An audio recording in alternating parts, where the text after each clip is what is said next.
Yeah, so I'm actually working just on my first pattern right now. And it is definitely kind of what I was just saying, where I have an idea for what I wanted to do, and it's a skirt pattern.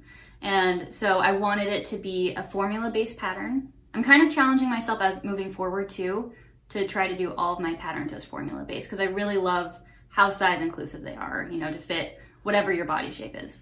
So with this pattern, as I was saying, it's actually kind of a little bit more intuitive for me rather than grading, because I have the idea of what I want to do.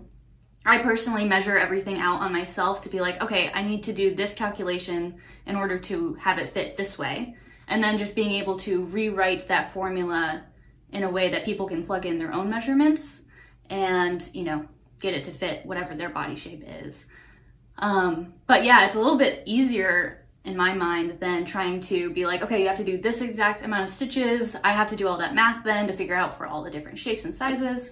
But yeah, just being able to put down my process for making the skirt, and have it so anyone else could replicate that process. Yeah, so yeah, that's basically what I did, was just figure out how I wanted the skirt to fit. And I did my first sample for the pattern, and there was a couple of quirks to it. So I ended up making a second sample. And during that, I was, you know, taking notes the whole time on whatever I was doing. And then I ended up typing up the pattern, and then I worked with a tech editor, which was super helpful. And I'm so glad that I did that, because I know not everybody does, and that's totally cool.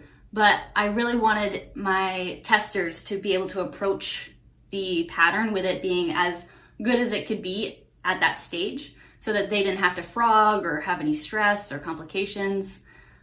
So yeah, it was a lot of like figuring out what my vision is, writing down a sample of, you know, what the math I needed to do, and basic pattern for the first sample, tweaking it in the second sample, writing it up, bringing it to a tech editor, and now it's in the testing process.